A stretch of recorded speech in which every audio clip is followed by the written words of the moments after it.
नमस्कार, आदाब, सत श्री अकाल। कैसे हैं आप सब? उम्मीद है बेहतर होंगे। अभी हाल फिलहाल कुछ दिनों से एक नाम जो हिंदुस्तान की फ़ज़ाओं में गूंज रहा है, उसका नाम है ज़हीरुद्दीन मोहम्मद बाबर। ये नाम दरअसल सियासत के लिए बहुत ही वोलेटाइल इशू है और हमेशा रह कर तह-बतह ये निकलता चला आता है, बाबर। इनके बारे में हम कितना जानते हैं, क्या जानते हैं?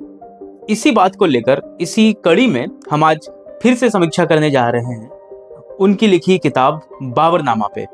इससे पहले हमने औरंगज़ेब के बारे में, बादशाह औरंगज़ेब के बारे में ज़िक्र किया था। अगर आप उस वीडियो को देखना चाहें, उनकी जो लाइफ है, उनके बारे में, उस बादशाह के बारे में, तो आप हमारी पिछली वीडियो में जाके उन किताबों को देख सकते हैं। आज हम जिस बादशाह का ज़िक्र करेंगे, वो वही है कि हमने जैसे पहले भी कहा था, यू मे लाइक हिम और you may not like him but you can not ignore him.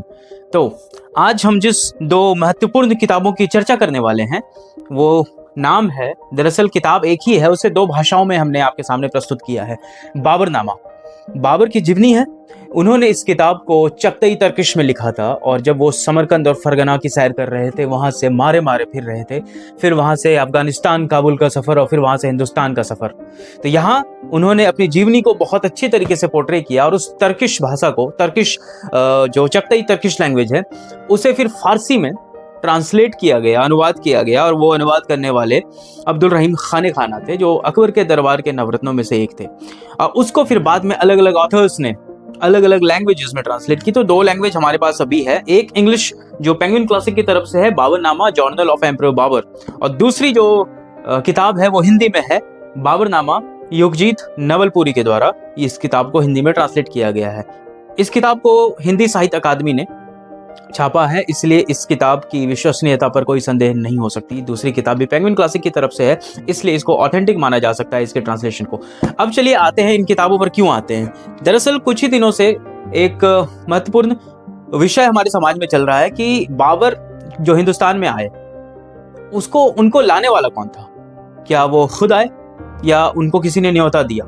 ये वक्त था लोदियों का, इब्राहिम लोदी की सत्ता दिल्ली में थी और उन्होंने पूरे हिंदुस्तान की, आधी हिंदुस्तान की और कुछ कुछ प्रिंसिपैलिटीज को अपने कब्जे में लिया था, मगर एक इंटरनल वॉर से इब्राहिम लोदी की सत्ता गुजर रही थी। तो इतने में राणा सांगा जो मेवाड़ में थे, उन्होंने न्योता दिया बाबर को कि वो हिंदुस्तान आए और वो दिल्ली में अटैक करके इब्राहिम लोदी की सत्ता को वहां से नस्तो नाबूद करें। और इसका जिक्र यही बाबरनामा हमें देती है। दरअसल ये कहानी शुरू होती है बाबरनामा की 1483 से, जब बाबर का जन्म होता है। और उसके बाद कैसे जो उनके जो वालिद थे, पिताजी थे, उमर सैयद शेख मिर्जा, उनकी मौत के बाद जब बाबर 11 साल के थे तो इनके पिताजी फौत होते हैं। उसके बाद बाबर कैसे वहाँ से फरगना से निकलकर समरकंद आते हैं और समरकंद को जीतते हैं। उस समय महज इनकी उम्र 15 साल थी। और उसके बाद वो धीरे धीरे धीरे धीरे काबुल की तरफ कूच करते हैं और 19 साल और 20 साल की उम्र में वो काबुल पर अपना डेरा जमाते हैं। उनका ध्यान पूरी तरीके से काबुल पर रहता है। फिर वक्त के साथ 1517, 18 और 19 के दरमियान उनकी नज़र हिंदुस्तान की जानिब मुड़ती है और उनको एक मौका चाहिए कि वो कैसे हिंदुस्तान कूच करें, और वो मौका राणा सांगा उन्हें तश्तरी में रख कर दे देते हैं। ये इस बुक में, इन बुक में आपको इसका जिक्र मिलेगा। फिर बाबर कैसे हिंदुस्तान आते हैं, हिंदुस्तान में जो उनकी लड़ाई होती है इब्राहिम लोदी से। इब्राहिम लोदी की सेनाएं कितनी थी? बाबर कहते हैं कि तकरीबन उनकी सेनाएं 5 लाख के करीब थी, और अगर 5 लाख नहीं भी रही होगी तो बाद में उन्होंने इस सेना को ऑन एवरेज 1 लाख तो माना ही, और अपनी सेना को उन्होंने 12,000 के तकरीबन दिखाया। और ये 46 साल के बाबर हैं जो लिख रहे हैं, और वो 25 से 27 साल के उस जवान खून से लड़ रहे थे। तो जो जुनून है वो इनके खून में था, ये तो दिखता है। वो वापस हिंदुस्तान आते हैं, हिंदुस्तान फतेह करते हैं, और उसके बाद फिर 1526 पानीपत, 1527 खानवा, 1528 में आते हैं, फिर चंदेरी, और 1529 में फिर घाघरा की लड़ाई में अपने आप को विजयी बनाते हैं और हिंदुस्तान की सत्ता को अपने हाथ में लेते हैं। फिर मुगल, उनके जो बाद में खानदान आए, कैसे धीरे धीरे धीरे धीरे उन्होंने हुमायूं, फिर अकबर, फिर जहांगीर, शाहजहां, और आखिर में जाके बादशाह औरंगजेब, उनकी गिरफ्त में हिंदुस्तान आया। तो इस कहानी का जिक्र बाबर ने अपनी आत्मकथा बाबरनामा में दिया है।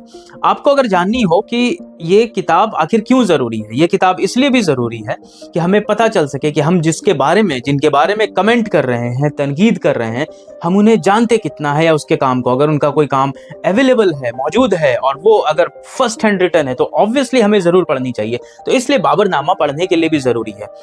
इसमें एक और खासियत इस किताब की बताता हूँ। आप अगर चाहें तो इस पूरी किताब को नहीं भी पढ़ सकते हैं, आप सिर्फ इसमें हिंदुस्तान का जो एपिसोड है, जब बाबर हिंदुस्तान आते हैं, आप वहां से भी पढ़ सकते हैं कि कैसे उनको बुलावा आता है, वो हिंदुस्तान आते हैं, लड़ते हैं।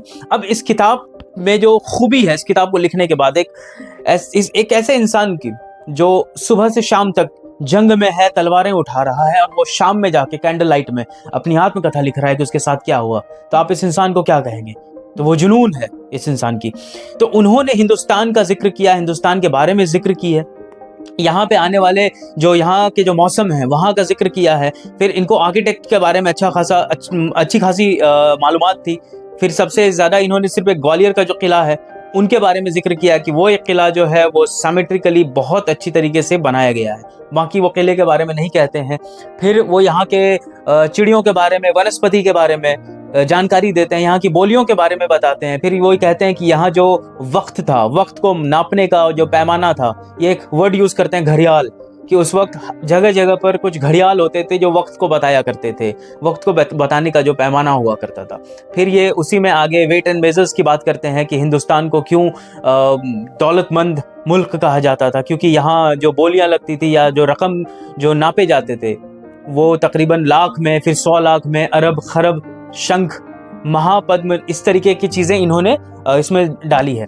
मगर फिर आगे चलते चलते चलते आपको कहीं ना कहीं इसमें एक खामी भी नजर आएगी कि इन्होंने एग्जैजरेट किया है कभी ना कभी, कहीं किसी किसी जगह पे। जैसे आप देख लें कि इब्राहिम लोदी की जो सेना है उसकी जो नंबर से इन्होंने 1 लाख बताया और खुद की सेना को महज 12,000। तो ये तो एग्जैजरेशन है, हमें भी चीज़ें समझ में आती है। उसके बाद ये कहते हैं कि हिंदुस्तान के लोग, इनके औरतों के चेहरे पर इतनी कशिश नहीं थी, या फिर ये कहते हैं कि हिंदुस्तान के लोगों की जानकारी, मालूमात उतनी अच्छी नहीं थी। यहाँ के मौसम की भी उतनी अच्छी तारीफ नहीं करते, यहाँ की गर्मी के बारे में वो बात करते हैं, मगर वो भूल जाते हैं कि उनसे तकरीबन 300 साल पहले अमीर खुसरो यहीं पर थे। उन्होंने हिंदुस्तान और हिंदुस्तान की फ़ज़ाओं का जो जिक्र किया है वो अपने आप में दिलकश है।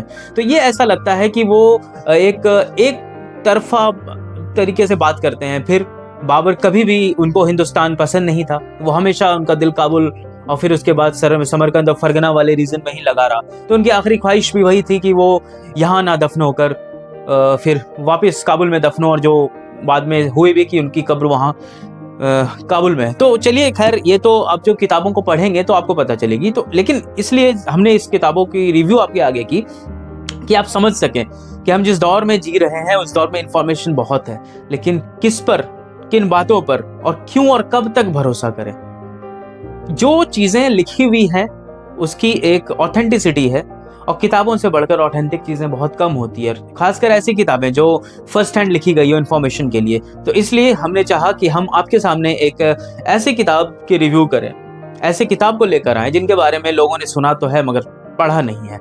तो आपको जब कभी भी मौका मिले, आप इंग्लिश में चाहें तो पेंगुइन क्लासिक की ये किताब पढ़ सकते हैं, या फिर उसका हिंदी जो अनुवाद है बाबरनामा, आप ये भी पढ़ सकते हैं। आपको ज़रूर कुछ ना कुछ नया समझने जानने का मौका मिलेगा, और अपनी जो सोच है उस पर कहीं ना कहीं एक और गुंजाइश रहेगी कि आप इस सोच से भी आगे जाएं। आप जितना सोचते हैं, आप जितना समझते हैं। तो फिलहाल इस वीडियो को हम यहीं समाप्त करेंगे, और हम चाहेंगे कि आपने अगर हमारे चैनल को सब्सक्राइब नहीं किया है तो प्लीज़ सब्सक्राइब करें। हम फिर किसी और अच्छी किताबों के साथ आएंगे, उसकी रिव्यू करेंगे, और इससे जो पुरानी जो चंद किताबों की जो रिव्यू किया था हमने, आप उसे चाहें तो आपसे देख सकते हैं। तब तक के लिए हमें दे इजाज़त और अपना ख्याल रखें। शुक्रिया।